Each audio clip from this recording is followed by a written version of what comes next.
Hello বন্ধুরা, আমি হাসনাত, তোমাদের সবার চ্যানেল ম্যাথ্রিক্স বাই হাসনাত। বন্ধুরা, আজকে আমরা আরএস আগরওয়াল স্যারের বই থেকে আমরা নাম্বার সিস্টেম করব। দেখো, নাম্বার সিস্টেম প্রথমেই বলি, নাম্বার সিস্টেম এমন একটা চ্যাপ্টার যেটা হচ্ছে অঙ্কের সব থেকে বড় চ্যাপ্টার। এখানে হাজারো অঙ্ক হয়, হাজারো নিয়মও আছে। আর আমি তোমাদেরকে কথা দিচ্ছি, আরএস আগরওয়াল স্যারের বইয়ের নাম্বার সিস্টেমের যত অঙ্ক আছে আমি সব তোমাদেরকে করাবো। তো তোমরা যদি সবগুলো যদি করতে পারো, আশা করছি নাম্বার সিস্টেম থেকে আর তোমাদের কোনো রকমের প্রবলেম হবে না। কারণ যত ধরন আছে সব আরএস আগরওয়াল স্যারের বই দেওয়া আছে। আর আমি সব ধরনের অঙ্ক তোমাদেরকে করাবো, আর নাম্বার সিস্টেম পুরোটা করাবো। প্রায় 400 অঙ্ক রয়েছে, আমি 400 অঙ্ক সিরিজ বাই সিরিজ তোমাদেরকে দেবো। তো তোমরা যদি নাম্বার সিস্টেম থেকে 100% কমপ্লিট করতে চাও, তাহলে সিরিজ বাই সিরিজ দেখবে। কারণ আরএস স্যারের বইয়ে না প্রথম দিকে একটু সিম্পল কোশ্চেন দেওয়া আছে, আসল কোশ্চেন মিডিলের দিকে, শেষের দিকে রয়েছে। তো শুধুমাত্র একটা করলে হবে না, পুরোটা তোমাদেরকে করতে হবে। ঠিক আছে? তো চলো শুরু করবো আজকের ক্লাস নাম্বার সিস্টেম। আমরা শুরু থেকেই শুরু করবো একদম, যাতে করে আমরা কি বলতো পুরো ব্যাপারটা যেন বুঝতে পারি। ঠিক আছে? চলো, প্রথম প্রশ্ন দেখো, 1 নম্বর কোশ্চেনে দেখে তাকাও। বলা হয়েছে 3, 2, 5, 4, 7, 1, 0 সংখ্যাটিতে এসে 5-এর স্থানীয় মান। আচ্ছা, দুটো জিনিস, স্থানীয় মান বা প্লেস ভ্যালু, এটা জায়গা, কোন জায়গাতে আছে মানে সংখ্যাটা সেটা নির্ভর করে। আর একটা ফেস ভ্যালু বা নিজস্ব ভ্যালু বলা হয়। ঠিক আছে? ফেস ভ্যালু সবসময় এক হয়, মানে নিজস্ব মান 5-এর মান 5ই হয়, 6-এর মান 6ই হয়, 7-এর মান 7ই হয়, 8-এর মান 8ই হয়, এটা নিজস্ব মান। কিন্তু প্লেস ভ্যালু বা স্থানীয় মান কোথায় আছে, একক ঘরে, দশক ঘরে, শতক ঘরে, এর উপর নির্ভর করে। যেমন প্রথম অঙ্কে বলেছে 5-এর স্থানীয় মান বের করতে। তো 5 কোথায় আছে তোমরা যদি খেয়াল করো, তো অজুদের ঘরে আছে। বা বলতে পারো 5-এর সঙ্গে 5 লাগাও, তারপরে 4টি সংখ্যা আছে, মানে 4টি শূন্য দিয়ে দাও, হয়ে গেল 50,000। 5-এর ভ্যালু হচ্ছে 50,000, অপশন সি হচ্ছে উত্তর। ঠিক একইভাবে যদি বলতো 3-এর ভ্যালু কত, তাহলে 3-এর জায়গায় 3 লিখতে, বাকি দেখো 6টি সংখ্যা আছে, তো 6টি শূন্য দিয়ে দাও, এটা 3-এর ভ্যালু। বুঝতে পারছো? যেমন আমি যদি বলি যে 5,315, এখানে 3-এর ভ্যালু কত, তো 300 বলছি না আমরা, 315, মানে এখানে শতকের ঘরে আছে। তো এর শতকের পরে দুটি সংখ্যা আছে, দুটি শূন্য দিয়ে দাও, মানে 300। 3-এর ভ্যালু হচ্ছে 300। দশকের ঘরে 1 আছে, মানে এটা 10। এককের ঘরে 5 আছে, মানে 5, এককের ঘরে যেটা থাকে তাই। এই 5টার মান কত, এই 5টার মান হবে 5,000, কারণ হাজারের ঘরে আছে। তো 5, তারপরে 3টি সংখ্যা, মানে 3টি শূন্য, মানে 5,000। আশা করছি পুরো ব্যাপারটা বুঝতে পারছো। চলো নেক্সট 2 নম্বরে যাই। 2 নম্বর বলেছে 8-এর ফেস ভ্যালু। ফেস ভ্যালু মানে নিজস্ব মান চেয়েছে। তো 8-এর নিজস্ব মান 8ই হয়, অপশন এ হবে উত্তর। যে কোনো এক অঙ্কের সংখ্যাই চাইবে এখানে, ফেস ভ্যালুটা সেটাই হয়, নিজস্ব মান। প্লেস বললে কোন জায়গায় আছে সেটা দেখব। যেমন 3 নম্বরে দিয়েছে, দেখো 3-এর প্লেস ভ্যালুর যোগফল কত। দেখো 3 তাহলে অনেকগুলো আছে, একটা আছে হাজারের ঘরে, একটা দশকের ঘরে। দশকের ঘরে মানে 3-এর জায়গায় 3 লিখবো, একটা শূন্য, 30। এই 3-এর মান হচ্ছে 30, প্লেস ভ্যালু। আর এই 3টা, এই 3-এর জায়গায় 3 দিলাম, তারপর 3টি সংখ্যা, মানে 3,000, হাজারের ঘরে আছে। তাহলে দুটো মান পাচ্ছি 3-এর, একটা 3 হচ্ছে হাজারের ঘরে, সেটা 3,000, আর একটা দশকের ঘরে, সেটা 30। যোগফল কত, যোগফল হবে 3,030, অপশন সি হবে উত্তর। বোঝা যাচ্ছে? ওকে, চলো নেক্সট কোশ্চেনে যাই। পরবর্তী কোশ্চেন একটু মন দিয়ে পড়ো।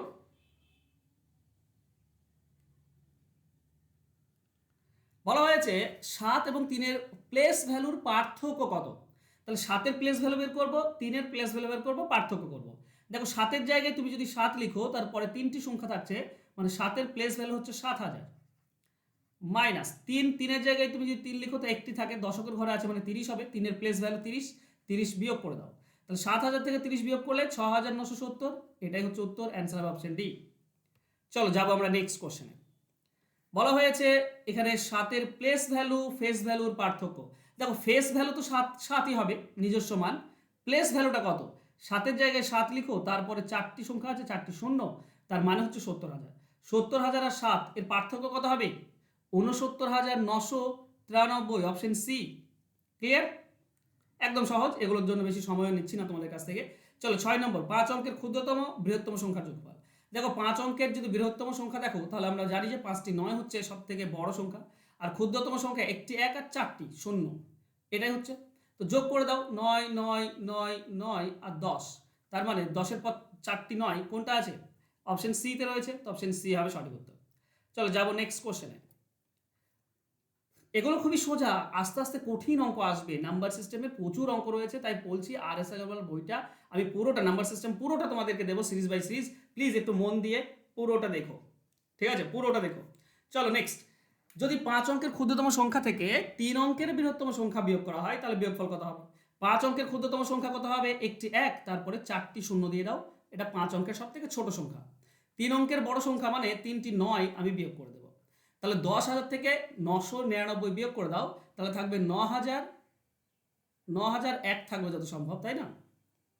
9,001, 10,000 থেকে বিয়োগ করলে 9,001, এটাই হয়, তাই না? তো অ্যান্সার হবে অপশন সি। বিয়োগ করে দেখতে পারো, 9 10 হাত 1 10 0, এখানে 10 0, এখানে 1 থাকবে, তারপরে 9। ওকে, 9 0 0 1, দেখছো বিয়োগ করতে কষ্ট হচ্ছে। চলো নেক্সট, 9,001 থাকবে সঠিক উত্তর। 8 নম্বর, 3 দিয়ে শুরু এবং 5 দিয়ে শেষ এমন 5 অঙ্কের ক্ষুদ্রতম সংখ্যা কোনটি? দেখো 5 অঙ্কের যদি ক্ষুদ্রতম সংখ্যা বের করতে হয় তো আমাকে প্রথমত 5 অঙ্কের সংখ্যা লাগবে। এবার 3 দিয়ে শুরু আর 5 দিয়ে শেষ, ছোট সংখ্যা বের করতে হল বললে এগুলো সব শূন্য দিয়ে দেবো। আমাকে তো বড় সংখ্যা বের করতে বললে সব থেকে ছোট বলেছে, তো এগুলো শূন্য দিয়ে দেবো। তো 3-এর পর 3টি শূন্য, তারপর 5, অর্থাৎ অপশন সি হবে সঠিক উত্তর। এটাই 3 দিয়ে শুরু আর 5 দিয়ে শেষ 5 অঙ্কের সব থেকে ছোট সংখ্যা। চলো যাবো নেক্সট কোশ্চেনে। 2407 অঙ্কগুলি ব্যবহার করে 4 অঙ্কের ক্ষুদ্রতম সংখ্যা কত হবে? দেখো 4 অঙ্কের ক্ষুদ্রতম সংখ্যা যদি বলি তো সব থেকে ছোটটা প্রথমে লিখবো। এখানে সব থেকে ছোট হচ্ছে 0। এবার তুমি যদি 0 বসাও, তারপরে 2 4 আর 7, এই প্রথমে 0 দাম নেই, এটা 3 অঙ্কের সংখ্যা দাঁড়িয়ে গেল, তাই প্রথমে তুমি 0 বসাতে পারবে না। তাহলে কি করব, প্রথমে যদি 0 বসাতে না পাই তো তারপরে যে ছোট সংখ্যা আছে 2 সেটা লিখবো, এরপরে 0 দিয়ে দাও, এটা বসাতে পারি। তারপর 4 আর 7, যত পারবে কম প্রথমে দেবে, আস্তে আস্তে বাড়বে। এটাই হচ্ছে 4 অঙ্কের ক্ষুদ্রতম সংখ্যা, এই 4টি অঙ্ক দিয়ে তৈরি। ওকে, তো অ্যান্সার হবে কত? 20 47, 20 47 কোথায় আছে? অপশন এ হবে সঠিক উত্তর। শূন্য সহ সমস্ত প্রকৃত সংখ্যাকে ড্যাশ বলা হয়। দেখো প্রকৃত সংখ্যা মানে 1 থেকে শুরু করে যতগুলো আছে সবগুলো প্রকৃত সংখ্যা। যদি শূন্য নিয়ে নাও তখন সেটা সম্পূর্ণ বা অখণ্ড সংখ্যা হয়ে যায়, ঠিক আছে? সম্পূর্ণ বা অখণ্ড সংখ্যা, তার মানে অপশন সি হবে সঠিক উত্তর। তো শূন্য সহ সমস্ত প্রকৃত সংখ্যাকে বলা হয় সম্পূর্ণ বা অখণ্ড সংখ্যা। চলো নেক্সট কোশ্চেন যাব। প্রকৃত সংখ্যা বা ন্যাচারাল নাম্বার সম্পর্কে নিম্নের বিবৃতিগুলি বিবেচনা করো। ভালো করে বোঝো, 3টি বিবৃতি দেওয়া আছে। 1 নম্বরে বলা আছে একটি ক্ষুদ্রতম প্রকৃত সংখ্যা বর্তমান। দেখো প্রকৃত সংখ্যা মানে 1 2 3 4, তো সব থেকে ছোট প্রকৃত সংখ্যা জানি আমরা, তার মানে এটা ঠিক। একটি বৃহত্তম প্রকৃত সংখ্যা বর্তমান। দেখো বৃহত্তম সংখ্যাটা কত? 1 2 3 4 dot dot dot dot dot অসীম, অসীম শেষ কত আমার জানা নেই, চললো, তার মানে শেষ বৃহত্তম সংখ্যা আমার জানা নেই, তো এটা ভুল হবে। বৃহত্তম সংখ্যা মানে প্রকৃত সংখ্যার মধ্যে বৃহত্তম সংখ্যা হয় না, হয় যেটা সেটা তোমার কল্পনারও বাইরে, তো এটা আমাদের অ্যান্সার হবে না। 2 নম্বরটা ভুল। 3 নম্বর বলেছে দুটি প্রকৃত সংখ্যার মাঝে সবসময় একটি প্রকৃত সংখ্যা। আচ্ছা দুটি প্রকৃত সংখ্যা, দেখো 1 আর 2 এটা প্রকৃত সংখ্যা, এর মাঝে কোনো প্রকৃত সংখ্যা আছে? নেই। 1 আর 2 এর মাঝে কোনো প্রকৃত সংখ্যা আছে? নেই, তার মানে এটা ভুল। তাহলে একটাই ঠিক পাচ্ছি, একটাই ঠিক, কোথায় আছে? কোনোটিই নয়, শুধু 1, শুধু 1 হবে সঠিক উত্তর। ক্লিয়ার? চলো নেক্সট 12 নম্বর, প্রত্যেক মূলদ সংখ্যা অবশ্যই।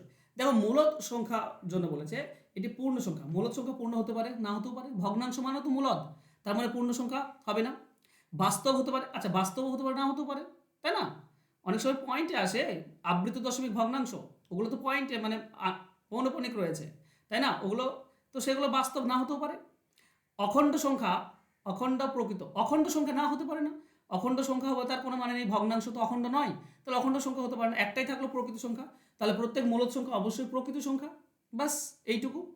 প্রত্যেক মূলদ সংখ্যা অবশ্যই একটা প্রকৃত সংখ্যা। চলো নেক্সট, পাই, পাই, পাই অমূলদ সংখ্যা, এটা তো জানি আমরা, ঠিক আছে, এটা আর বলারই বাকি আছে। পাই অবশ্যই একটা অমূলদ সংখ্যা। রুট টু একটা অমূলদ সংখ্যা, ঠিক আছে, মানে পূর্ণবর্গ সংখ্যা ছাড়া যে কোনো সংখ্যার রুট করে দিলেই সেটাও অমূলদ হয়ে যায়, ঠিক আছে, তো অমূলদ সংখ্যা। নেক্সট √3 কি ধরনের সংখ্যা?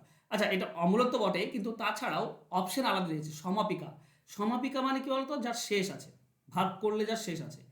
√3 কে যদি তুমি করো তো এর রুট করলে শেষ হবে না, তার মানে এটা হবে না। অসমাপিকা আবর্তক দশমিক, না, অসমাপিকা বটে কিন্তু আবর্ত দশমিক নয়, মানে পৌনঃপুনিক আসবে না, তো এটাও হবে না। এটার সমান, আচ্ছা এটা অনেকেই ভালো যে এটার সমান, এটা অ্যাকচুয়ালি কিন্তু আনুমানিক মান, ঠিক আছে, আসন্ন মান, এটার অ্যাকচুয়াল মান নয়, কিন্তু 1.732 এটা √3 এর অ্যাকচুয়াল মান নয়, তাই এটাও হবে না। অসমাপিকা এবং অআবর্তক এইটা হচ্ছে সঠিক। অসমাপিকা মানে যে ভাগ করলে শেষ নেই এবং দশমিক ভগ্নাংশ আসবে না, আবর্ত দশমিক ভগ্নাংশ আসবে না, চলতেই থাকবে। তো এটার অ্যান্সার হবে অসমাপিকা অআবর্তক দশমিক। ওকে, চলো 16 নম্বর কি বলছে, কেবলমাত্র দুইবার দুটি ভিন্ন ধনাত্মক পূর্ণ সংখ্যা শূন্য বাদে যোগ করে 5 পাওয়া যায়। কি করে 5 আমরা পেতে পারি 4 + 1, আবার 3 + 2, 3 + 2, এটাতে 5 পেতে পারি। এইভাবে কতভাবে দুটি ভিন্ন ধনাত্মক সংখ্যা শূন্য বাদে যোগ করে 9 পাওয়া যাবে? আচ্ছা, শূন্য ছাড়া বাকি কতভাবে 9 পাওয়া যায় সেটা আমাকে বের করতে হবে। তো সেটা খুবই সোজা জিনিস। কীভাবে বের করবে?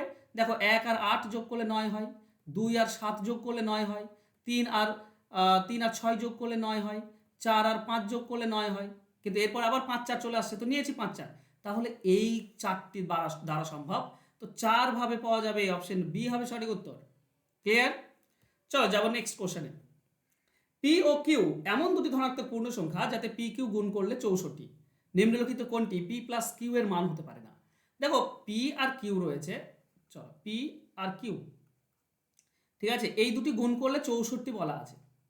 তো পি এর মান আর কিউ এর মানের যোগফল কত হতে পারে না সেটা বলেছে। আচ্ছা, কি কি গুণ করলে 64 হয় বলো তো? 1 আর 64 গুণ করলে 64 হয়, তাহলে আমরা পি মানে 1 আর কিউ মানে 64, এই দুটি যোগ করলে কত হবে? 65, এটা হতে পারে, 65 হতে পারে, মানে এটা বাদ চলে গেল।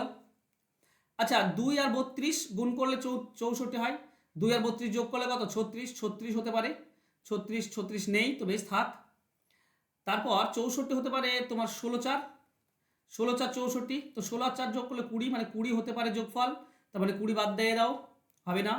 আচ্ছা, 8 8 64 হয়, তো 8 8 64 হয়, 8 8 যোগ করলে কত হবে? 16, মানে পি 8 কিউ 8, ঠিক আছে, তো যোগ করলে 16 16 হতে পারে, তো এটাও বাদ। তাহলে 35 হতে পারে না যোগ করলে, পি আর কিউ এর মান যোগ করলে 35 হবে না। কি কি হবে বলো তো? পি আর কিউ এর মান যোগ করলে 65, 36, 20 আর 16 এটা হতে পারে, বাকি 35 হবে না যোগ করলে, তাই না? তো অ্যান্সার হবে অপশন সি। চলো নেক্সট 18 নম্বর কি বলেছে ভালো করে বোঝার চেষ্টা করো। বলেছে x plus y plus z সমান 9, ওয়াই এবং জেড উভয়ই শূন্য থেকে বৃহত্তর ধনাত্মক পূর্ণ সংখ্যা, তাহলে এক্স এর বৃহত্তম মান কত হবে? দেখো, এক্স এর যদি আমি বড় মান বের করতে চাই, তাহলে ওয়াই জেড এর মান ছোট ধরতে হবে। ওয়াই জেড যত ছোট হবে এক্স তত বেশি বড় হবে, কারণ তিনটির যোগফল নয়। এখানে বলেছে শূন্য থেকে বৃহত্তর ধনাত্মক পূর্ণ সংখ্যা, শূন্যের থেকে বড় ধনাত্মক পূর্ণ সংখ্যা কি হয়? 1 হয়, মানে ওয়াই এর মান তুমি যদি 1 এবং জেড এর মান যদি 1 ধরো, তাহলে এই দুটি হচ্ছে 2, তাহলে এক্স এর মান কি হবে? এই 2 এদিকে বিয়োগ হয়ে যাবে, মানে এক্স এর মান হবে 7, তবেই তো 9 হয় টোটাল। তাহলে এক্স 7, এটা 1 1 2, টোটাল হচ্ছে 9। এবার 1 ছাড়া যদি আরো বড় মান ধরো, তাহলে এক্স এর মান কমে যাবে, তাই না? ওয়াই এর মান যদি 2 ধরো, তাহলে এটা 3 হয়ে যাচ্ছে, ওয়াই এক্স এর মান তখন 6 হয়ে যাবে। তো যত তুমি কম ধরতে পারো, তত এক্স এর মান তত বড় হবে। আমি ওয়াই আর জেড 1 1 করে ধরে নিলাম, শূন্য থেকে বেশি, তাহলে 2, এই দুটি মিলে 2, তাহলে বাকি 7 হচ্ছে এক্স, এটাই হচ্ছে এক্স এর সব থেকে বড় মান। চলো নেক্সট 19 নম্বর অঙ্ক। 1 থেকে 9 পর্যন্ত সংখ্যার বর্গের যোগফল কত? আচ্ছা, 1 থেকে 9 সংখ্যার বর্গের যোগফলের নিয়ম কি বলতো? আমরা জানি না, n into n plus 1 into 2n plus 1 divided by 6, এখানে n এর মান হবে কত? 9, তো n এর মান 9 বসিয়ে দাও, 9 ইন্টু n প্লাস 1 মানে 10 ইন্টু 2n মানে 9 2 18, 1 19 ডিভাইডেড বাই 6, 3 দিয়ে কাটলে 2, এটা 3 দিয়ে কাটলে 3, ওকে, 2 দিয়ে এটা কেটে দাও, 2 দিয়ে কাটলে 5, 15 15 19 15 19 20 19 কত হচ্ছে? 300, 15 বাদ 85, 285 আসছে, এটা আমাদের অ্যান্সার হবে। কোথায় আছে? অপশন সি হবে সঠিক উত্তর, 285। ক্লিয়ার? 285। চলো নেক্সট 20 নম্বর। 20 নম্বর বলেছে যদি n 20 থেকে 80-র মধ্যবর্তী একটি সংখ্যা হয়, তাহলে নিম্নলিখিত কোনটি ব্যতীত n প্লাস 7 এর মান হতে পারে? কোনটি ছাড়া বাকি n প্লাস 7 এর মান হতে পারে? দেখো, n এর মান তো 20 থেকে 80-র মধ্যে, তাহলে ম্যাক্সিমাম যদি সব থেকে ছোট যদি 20 মান ধরি, তাহলে 27 হতে পারে, 27-এর থেকে বড়। আর যদি সব 27 n এর মান হচ্ছে 80-র মধ্যে, মানে 80টা যদি টোটাল n এর মান যদি 80 সব থেকে বেশিটা ধরি, তাহলে হবে 87, তাহলে 27 থেকে 87-র মধ্যে হতে হবে। সাতাশ থেকে 87-র মধ্যে হতে হবে মান।